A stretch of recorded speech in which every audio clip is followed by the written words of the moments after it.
Hello everyone, welcome to the session. आज की class में हम पढ़ने जा रहे हैं पंजाब स्कूल एजुकेशन बोर्ड की 6th क्लास की हिंदी की किताब दूसरी भाषा सेकंड लैंग्वेज और उसका 16वां पाठ चींटी। ये एक कविता है। आज हम इस कविता का सार समझेंगे। तो कविता को डिटेल में विस्तार में समझने से पहले मैं आपको बता देती हूँ आपको इसमें क्या पढ़ने को मिलेगा। देखिए, चींटी कविता का सार ये है। कवि कहता है कि चींटी को भगवान ने कितना छोटा सा बनाया है, पर वह कितनी परिश्रमी है। वह गिरती पड़ती भी कठोर परिश्रम करती है और हमें समझाती है कि मेहनत करने से कभी हार ना मानो।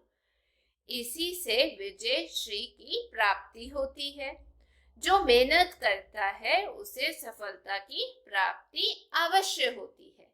अब हम इसी कविता को विस्तार में स्टैंजाज में डिवाइड करके पढ़ेंगे। तो चलिए शुरू करते हैं सबसे पहले स्टैंजा के साथ। पहला, चींटी कितनी निर्भय है, अपने श्रम में तन्मय है, छोटी उसकी काया है, ये भी प्रभु की माया है। अब इसमें निर्भय का मतलब निडर, श्रम मतलब मेहनत, तन्मय मतलब लीन, काया मतलब शरीर, प्रभु मतलब ईश्वर।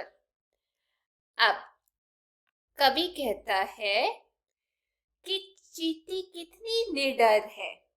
इधर उधर घूमने में उसे कोई भय नहीं लगता, डर नहीं लगता। वह अपनी मेहनत में लीन रहती है। उसका शरीर छोटा है। यह ईश्वर की अनोखी माया है। मतलब चींटी चाहे बहुत छोटी होती है, परंतु वह लगातार मेहनत करती रहती है। अगला दूसरा स्टैंजा जो है वो है, यहां से शुरू होता है। अथक परिश्रम करती है, गिरती है, चल पड़ती है, हमको यह सिखाती है, मेहनत से ना मानो हार। अब इसमें अथक मतलब बिना थकान के, परिश्रम मतलब मेहनत, सिखाती है मतलब सीख देती है, और हार का मतलब पराजय। अब इसमें जो कवि है वो हमें क्या समझा रहे हैं। इसमें कवि कह रहे हैं, चींटी की विशेषता को प्रकट करते हुए कवि कहता है कि चींटी बिना थके लगातार मेहनत करती है। वह कभी गिर पड़ती और फिर उठकर चल पड़ती है। वास्तव में वह हम मनुष्यों को सीख देती है कि मेहनत से कभी हार ना मानो। मतलब मेहनत से कभी जी नहीं चुराना चाहिए। तीसरा, अथक परिश्रम कर पहनो तुम सब विजय श्री का हार। चींटी का जीवन हमको यही प्रेरणा देता है। अब इसमें विजय श्री का मतलब क्या होता है? जीत। प्रेरणा का मतलब क्या होता है? उत्साह। ठीक है। अब इन सत्रों में कवि जो है वो हमें क्या बता रहे हैं। कवि ने चींटी का उदाहरण देते हुए मनुष्यों को भी मेहनत करने की प्रेरणा दी है। कवि चींटी के माध्यम से कहता है कि तुम सब मेहनत करने से कभी ना थको। बिना थके लगातार श्रम करो, इससे तुम्हें जीत अवश्य मिलेगी। हम मनुष्यों को चींटी का जीवन यही प्रेरणा देता है। मतलब चींटी अपने परिश्रम से हम मानवों को परिश्रम करने का पाठ पढ़ाती है। अगला चौथा स्टेंजा यहां से लेकर यहां तक।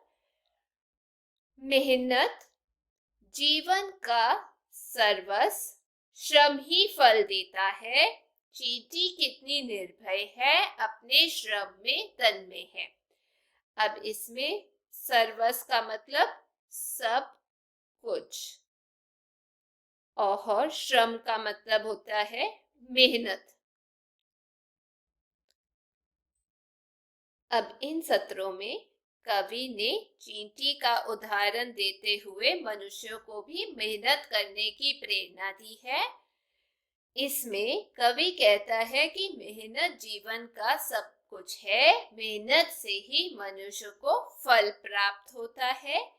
चींटी कितनी निडर है, वह हमेशा अपनी मेहनत में लीन रहती है। मतलब जीवन में उद्देश्यों को की प्राप्ति परिश्रम से ही होती है। जो भी उद्देश्य उद्देश्य आपने जीवन में हासिल करना है उसके लिए आपको परिश्रम यानी मेहनत करनी ही पड़ेगी, जैसे चींटी करती है अपने आकार को भूलकर। तो ये थी आज की कविता। मैं उम्मीद करती हूँ आपको समझ आ गया होगा। अगर वीडियो अच्छी लगी तो चैनल को लाइक शेयर सब्सक्राइब जरूर कीजिएगा। फिर मिलेंगे। Till then take care, bye bye.